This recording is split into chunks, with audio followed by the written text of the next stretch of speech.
Hi friends, മൗനരാഗത്തിൻ്റെ ഇന്നത്തെ എപ്പിസോഡിലേക്ക് എല്ലാവർക്കും സ്വാഗതം. അപ്പോൾ ഗംഗപ്രസാദും വിക്രവും കൂടി ഇരിക്കുന്ന സമയത്ത് വിക്രത്തിൻ്റെ അടുത്തേക്ക് പോലീസുകാരൻ വന്നിട്ട് ചോദിക്കാടാ, നിൻ്റെ പരിക്കുകളൊക്കെ ഏകദേശം കുറവായില്ലേ? ആ തൂമ്പെടുത്ത് കിളച്ചൂടെ? നീയാണ് ഇവിടെ VIP കാറ്റഗറിയിലാണല്ലോ ജീവിക്കുന്നത്, വെറുതെ ചുമ്മാ ഇരിക്കും, മറ്റുള്ളവരെ കൊണ്ട് പണിയെടുപ്പിക്കില്ല എന്ന് പറയണടാ. അപ്പോൾ ഗംഗ പറയുക, സാറേ ഒന്ന് ചുമ്മാ ഇരിക്കും സാറേ, ഒരുത്തൻ പരോളിലായി, അവന് പരോള് കിട്ടി, അവനും പോവുകയാണ്, നീ ഇതിനകത്ത് വിശ്രമിക്കുക. മറ്റവൻ പരോളിലും പോയല്ലോ, പക്ഷേ ഇവൻ മര്യാദയ്ക്ക് ഇരുന്നില്ല, ഇവൻ്റെ കാര്യം പോക്കാണെന്ന് നമ്മുടെ വിക്രത്തിനോട് പറയാം. എന്നുവെച്ചും പോലീസുകാരൻ പറയും, ഇനി അവൻ ആരുടെ തല എടുത്തിട്ടാണാവോ ദൈവമേ ഇങ്ങോട്ട് വരാൻ പോണേ, ഓണസദ്യയിൽ വല്ല വിഷം ചേർത്ത് ആർക്കെങ്കിലും കൊടുക്കുമോ, ദൈവത്തിനറിയാം എന്ന് പറയും. ഗംഗ അപ്പോൾ നേരെ പോലീസുകാരൻ ഇത് പറഞ്ഞിട്ട് പോകും. അപ്പോൾ ഗംഗപ്രസാദ് അങ്കിളെ പോയിട്ട് വാ, പിന്നെ പോയി മകളോടും ഭാര്യയോടൊപ്പം ഇരുന്ന് ഓണസദ്യ കഴിച്ചിട്ട് പോരുമെന്ന് പറയുന്നുണ്ട്. പിന്നെ മനോഹർ എന്തായാലും പോയിട്ടുണ്ടാവുമായിരിക്കും, അപ്പോൾ അതുകൊണ്ട് എങ്ങനെയാണെന്ന് അറിയില്ല മോനെ, അവൾ വലിയ പ്രശ്നമൊക്കെ ഉണ്ടാക്കുമെന്ന് അറിയില്ല എന്ന് രാഹുൽ പറയട്ടോ. മകൾ ചിലപ്പോൾ ഇവനെ 1-2 ദിവസമായിട്ട് കാണാത്തത് കൊണ്ട് ചിലപ്പോൾ വലിയ കുഴപ്പമില്ലായിരിക്കും, അവൻ എന്തെങ്കിലും ബിസിനസ് ടൂർ എന്നൊക്കെ പറഞ്ഞ് കള്ളത്തരം പറഞ്ഞായിരിക്കും പോയിട്ടുള്ളത്. അത് കണ്ടുപിടിക്കാതിരുന്നാൽ മതി, കണ്ടുപിടിച്ച് മിക്കവാറും അവൾ തന്നെ അവൻ്റെ തലതല്ലി പൊളിക്കുമെന്ന് രാഹുൽ പറയുവാണ് കേട്ടോ. അപ്പോൾ ഗംഗയോടും വിക്രത്തിനോടും വിട പറഞ്ഞിട്ട് രാഹുൽ അങ്ങ് പോയിട്ട് വരാമെന്നും പറഞ്ഞ് ഇറങ്ങുവാണ് കേട്ടോ. പിന്നെ അപ്പോൾ ഗംഗ പറയുക, കിരണും അവൻ്റെ അപ്പനും കൂടി നിങ്ങളെ വാച്ച് ചെയ്യാൻ വേണ്ടിയിട്ട് എന്തായാലും ആളെ ഏർപ്പാടാക്കിയിട്ടുണ്ടാവും, അതുകൊണ്ട് അങ്കിള് സൂക്ഷിക്കണം കേട്ടോ എന്ന് ഗംഗ പ്രത്യേകം പറയുവാണ്. പിന്നെ എന്തായാലും പോയിട്ട് വരാമെന്നും പറഞ്ഞ് പുള്ളി അങ്ങ് ഇറങ്ങുക. അപ്പോൾ ആ സമയത്തേക്ക് നമ്മുടെ പ്രകാശൻ കുളിച്ച് നല്ല കുട്ടപ്പനായിട്ട് നല്ല ഡ്രസ്സൊക്കെ ഇടാൻ വേണ്ടിയിട്ട് ഇങ്ങനെ വരുക കേട്ടോ.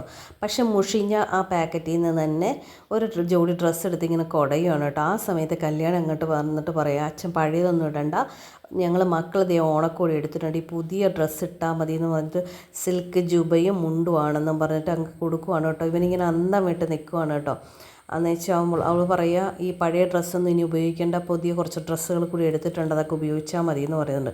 അപ്പോൾ ഇതൊക്കെ കണ്ടുകൊണ്ട് ഞാൻ ദീപയും ലക്ഷ്മിയും നോക്കി നിൽക്കുകയാണ് കേട്ടോ. അപ്പോൾ ദീപ ഉടനെ പറയണേ, അതെ ഈ ഓണക്കോടി കാണുമ്പോൾ നിങ്ങൾക്ക് വല്ലതും ഓർമ്മ വരുന്നുണ്ടോ? പണ്ട് കല്യാണിക്ക് മുഷിഞ്ഞ ഡ്രസ്സും അത് മിക്കവാറും പഴയതൊക്കെ കീറിയതൊക്കെ ആയിരിക്കും, അതൊക്കെ തുന്നി കൂട്ടിയാണ് തൊഴുത്തിലിരിക്കുന്ന കല്യാണിയെ നിങ്ങൾ ഓർക്കുന്നുണ്ടോ എന്ന് ചോദിക്കട്ടോ. പ്രകാശിന് ശരിക്കും നല്ല വിഷമം വരുന്നുണ്ട്. കാദംബരി പറയുക, പലപ്പോഴും എൻ്റെ പഴയ ഡ്രസ്സായിരുന്നു കല്യാണിക്ക് കൊടുത്തുകൊണ്ടിരുന്നത്, അത് എനിക്ക് അത്യാവശ്യം നല്ല ഓർമ്മയുണ്ട് എന്ന് നമ്മുടെ കാദംബരി പറയുകയാണ് കേട്ടോ. അപ്പോൾ ലക്ഷ്മി പറയുക, നല്ല ഒരു ഓണം ഉണ്ടോ ഈ കുട്ടി, ആ കുട്ടിയാണ് നിങ്ങളെ ഇപ്പോഴും നോക്കുന്നത്, അത് നിങ്ങൾക്ക് എപ്പോഴും ഓർമ്മയുണ്ടാവണം. കാർത്തിക പറയാം, ഓണമായിട്ട് വെറുപ്പിച്ച് വിടേണ്ടെന്ന് വിചാരിച്ചിട്ടാണ് ഞങ്ങൾ അച്ഛനെ കൂടെ കൂട്ടിയത് എന്ന് പറയുന്നുണ്ട്. കാദംബരി പറയും, ചേച്ചിക്ക് അറിയാമല്ലോ, പെൺമക്കളോട് വെറുപ്പായിരുന്നെങ്കിൽ എങ്കിലും എന്നെ അത്ര അകത്ത് നിർത്തിയിട്ടില്ല അച്ഛൻ, പക്ഷേ ഇവളേക്കാളും കുറച്ചുകൂടി മുതിർന്നവൾ ഞാനായതുകൊണ്ട് പലപ്പോഴും ഇവളെ ചെയ്യുന്ന പല കാര്യങ്ങളും ഞാൻ കണ്ടിട്ടുണ്ട്, അതൊക്കെ ഇപ്പോഴും എൻ്റെ മനസ്സിലിങ്ങനെ പച്ച പിടിച്ച് നിൽക്കുന്നത് പോലെയാണെന്ന് പറയും. പ്രകാശൻ പറയാം, ഞാൻ എൻ്റെ മക്കളോട് ഓണക്കോടിയൊന്നും പറഞ്ഞിട്ടില്ല, ഓണസദ്യ മക്കളോടൊപ്പം ഇരുന്ന് കഴിക്കണമെന്ന് മാത്രമേ പറഞ്ഞിട്ടുള്ളൂ. അപ്പോൾ ഇവൾ പറയുക, ഈ ഡ്രസ്സ് കൂടാതെ വേറെ കുറച്ച് ഡ്രസ്സുകളൊക്കെ കൂടി ഉണ്ടെന്ന് കല്യാണി പറയുവാണ് കേട്ടോ. അച്ഛൻ വേഗം ഡ്രസ്സൊക്കെ മാറും, ഞങ്ങളങ്ങ് പോട്ടെ എന്നും പറഞ്ഞിട്ട് പോവുക. ആ സമയത്ത് പ്രകാശൻ ഡ്രസ്സൊക്കെ മാറുവാണ് കേട്ടോ. എന്നിട്ട് ഇത് കൈ പിടിച്ചിട്ട് ഇങ്ങനെ പറയണ, എൻ്റെ ദേവി ചിരിച്ചുകൊണ്ട്, എന്ന് വെച്ചാൽ സന്തോഷ കണ്ണീരാണ് കേട്ടോ പ്രകാശിന് വരുന്നത്. ഇതേ സമയത്ത് രാഹുൽ ഒരു ഓട്ടോയിൽ വന്നിറങ്ങുന്നുണ്ട്, ഗേറ്റ് പൂട്ടിയിരിക്കുകയാണ് കേട്ടോ. നടന്ന് വീട്ടിലെത്തി. അപ്പോൾ അത്തപ്പൂക്കളൊന്നും ഇല്ലല്ലോ, ഇവിടെ എന്താ ആരും അത്തപ്പൂക്കളെ ഇട്ടില്ല, എൻ്റെ ഭാര്യയും മകളും എന്താ ഇതൊന്നും ചെയ്യാത്തേ എന്നൊക്കെ പറഞ്ഞ് രാഹുൽ വന്ന് ബെല്ലടിക്കാൻ തുടങ്ങുവാണേ. ബെല്ലടിക്കുന്ന സമയത്ത് നമ്മുടെ ഷോൾഡറിലേക്ക് ഒരു കൈ വരുവാണ് കേട്ടോ. പെട്ടെന്ന് രാഹുൽ അങ്ങ് ഞെട്ടുവാണേ. അടുത്ത വീടിൻ്റെ മുറ്റത്ത് നമ്മുടെ രതീഷ് ചിരിച്ചുകൊണ്ടിരിക്കുന്നുണ്ടായിരുന്നു കേട്ടോ. രാഹുൽ ബെല്ലടിക്കുമ്പോൾ തോളിൽ തൊട്ട കൈ ആരുടേതായിരിക്കുമെന്ന് പെട്ടെന്നൊരു ഞെട്ടൽ നമുക്ക് പോലും, കാണുന്ന പ്രേക്ഷകരായ നമ്മൾക്ക് പോലും ഒരു ഞെട്ടൽ വരും കേട്ടോ. അപ്പോൾ കിരണാണ് നേരെ, അവ ജയിലിൽ നിന്ന് ഇറങ്ങിയോ എന്ന് ചോദിക്കുക. അപ്പോൾ രാഹുൽ, ഇല്ല പരോൾ കിട്ടി, എന്നെ ഒന്നും ചെയ്യരുതേ എന്ന് പറഞ്ഞിട്ട് യാചിക്കുകയാണ് കേട്ടോ. അപ്പോൾ കിരൺ പറയാം, ഭാര്യയും മകളെയും കാണാനാണെങ്കിൽ അവരിവിടെ ഇല്ല, അവരിവിടുന്ന് താമസം മാറി കുറച്ച് ദൂരെയാണ്, അങ്ങോട്ട് പോയാലോ നമുക്ക്, അല്ല ഞാനൊരു വണ്ടി വിളിച്ച് പോയിക്കോളാന്ന് പറയാം. ഇനിയിപ്പോൾ റോട്ടിലിറങ്ങി കുറച്ച് ദൂരം നടന്നാലൊക്കെ അല്ലേ ഓട്ടോ കിട്ടുകയുള്ളൂ, അത് കുഴപ്പമില്ല മോനെ ഞാൻ പോയിക്കോളാന്ന് പറയുമ്പോൾ, അത് വേണ്ട, എന്തായാലും നിങ്ങളെ ഞാൻ കൊണ്ടാക്കിയിട്ട് വരാമെന്ന് പറയുന്നേ. ഭാര്യയും മോളും ഉള്ളയിടത്തേക്ക് ഞാൻ കൊണ്ടുവിടാമെന്ന് പറയും. എന്തായാലും പോവാം, തല്ലിയിട്ടും കൊന്നിട്ടൊന്നും കാര്യമില്ലല്ലോ, ഭാര്യയും മോളുടെയും കൊച്ചുമോളുടെയൊക്കെ അടുത്തിട്ടല്ലേ, ഞാൻ എന്തായാലും നിങ്ങളെ കൊല്ലാനൊന്നും പോണില്ല, കൂടെ വരുമെന്ന് പറഞ്ഞ് വിളിച്ചുകൊണ്ട് പോവുകയാണേ. എന്ന് പറഞ്ഞിട്ട് അങ്ങനെയെങ്കിലും എന്തെങ്കിലും കുഴപ്പമുണ്ടോ മോനെ, അവർക്ക് എന്തെങ്കിലും പറ്റിയോ, എന്താണ്, എൻ്റെ ഭാര്യ പോലും വന്ന് പറഞ്ഞില്ലല്ലോ താമസം മാറുന്ന കാര്യം, അതെന്താ അവർ പറയാതിരുന്നതെന്നൊക്കെ ഓർക്കുവാണേ. അപ്പോൾ കിരൺ പറയും എന്തായാലും നേരിട്ട് പോയിട്ട് കണ്ടിട്ട് നിങ്ങൾ അവരോട് തന്നെ ചോദിക്കുക എന്താ കാര്യങ്ങളെന്നൊക്കെ. അപ്പോൾ പ്രകാശൻ നന്നായിട്ട് ഒരുങ്ങി നല്ല സുന്ദര കുട്ടപ്പനായിട്ട് വന്നിട്ട് ചന്ദനക്കുറിയൊക്കെ തൊട്ടിട്ട് വരും.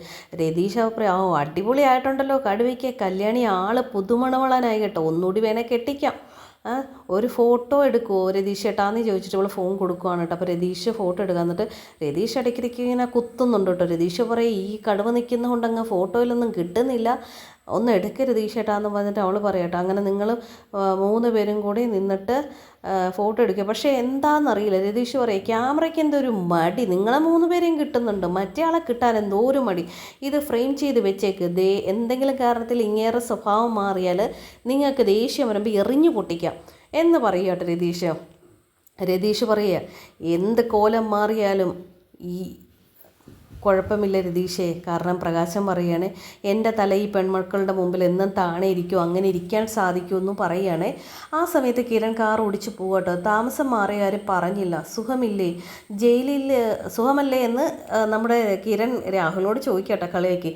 ജയിലിലെ കൂട്ടുകാരൊക്കെ സുഖമായിട്ടിരിക്കുന്നോ എന്ന് ചോദിക്കുക. കാരണം വിക്രമും ഗംഗപ്രസാദും ആണല്ലോ, അതുകൊണ്ടാണ് അങ്ങനെ ചോദിക്കുന്നത്.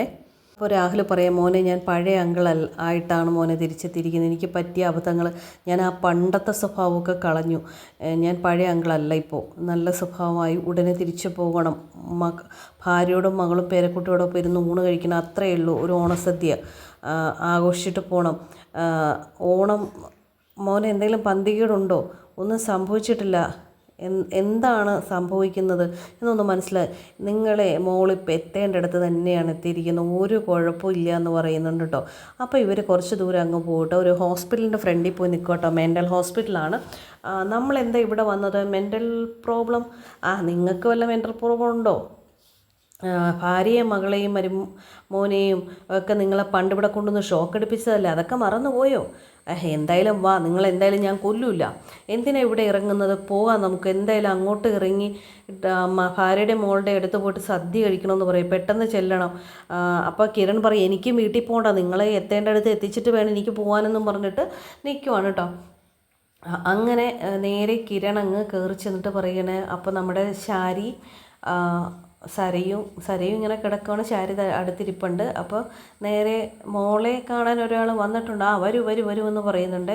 അപ്പോൾ സരയും ഇങ്ങനെ ബെഡിൽ കിടക്കോട്ടെ, എന്താ ഈ കിടക്കുന്നതെന്ന് പറഞ്ഞിട്ട് നേരെ രാഹുൽ കയറി വരികയുണ്ട്. അപ്പോൾ രാഹുലിനെ കയറിയിട്ട് ഒട്ട് പിടിക്കുക. അപ്പോൾ നമ്മുടെ സരയൊക്കെ കിടന്നിട്ട് ചിരിക്കുന്നുണ്ട്, കൈ കൊട്ടുന്നുണ്ട്.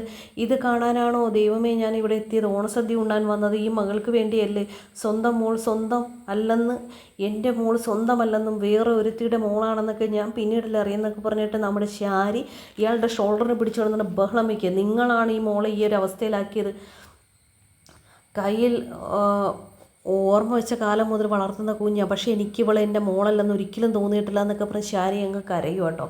രാഹുൽ ഭയങ്കര വല്ലാത്തൊരു സങ്കടത്തിൽ നിൽക്കുവാണ് കേട്ടോ. അപ്പോൾ കാർത്തിക കല്യാണി ഞങ്ങളുടെ വീട്ടിൽ വല്ല ബോംബ്, കാർത്തികയും കല്യാണി നോക്കിയില്ലേ നിങ്ങളുടെ വിക്രം, പിന്നെ ഞങ്ങളുടെ വീട്ടിൽ വല്ല ബോംബ് ഇട്ട് കൊല്ലാൻ വേണ്ടിയിട്ടാണോ നിങ്ങൾ വന്നതെന്ന് പോലും എനിക്ക് അറിയത്തില്ല എന്നൊക്കെ പറഞ്ഞിട്ട് നമ്മുടെ കിരൺ പറയുന്നുണ്ട്. ശരിക്കും പറഞ്ഞാൽ ഇവളെ ഇടയ്ക്കിടയ്ക്ക് ആരും മിണ്ടരുത് സരയോ പറയുക, എൻ്റെ കുഞ്ഞിനെ ഉറക്കുവാന്നൊക്കെ പറഞ്ഞ് ഇങ്ങനെ കൈ വെച്ചിട്ട് താരാട്ട് പാടുന്ന പോലെയൊക്കെ കാണിക്കുന്നുണ്ട്. ഇങ്ങനെ കുഞ്ഞ് കയ്യിൽ കിടക്കുന്നൊരു ഫീലാണ് കേട്ടോ. അവളുടെ സമനില മൊത്തത്തെ തെറ്റിപ്പോയല്ലോ. അപ്പോൾ ഈ ഒരു അവസ്ഥ കണ്ടിട്ട് ശാരി നിന്ന് കരയുന്നതുകൊണ്ട് രാഹുലിനാണ് സങ്കടം സഹിക്കാനും പറ്റുന്നില്ല കേട്ടോ. അപ്പോൾ അതോടെ ഇന്നത്തെ എപ്പിസോഡ് അവസാനിക്കുകയാണ്. അടുത്ത എപ്പിസോഡിൽ കാണാം. അപ്പോൾ എല്ലാ കൂട്ടുകാരും വീഡിയോ ഒന്ന് ലൈക്ക് ചെയ്യുക, ഷെയർ ചെയ്യുക, സബ്സ്ക്രൈബ് ചെയ്യുക. ബൈ.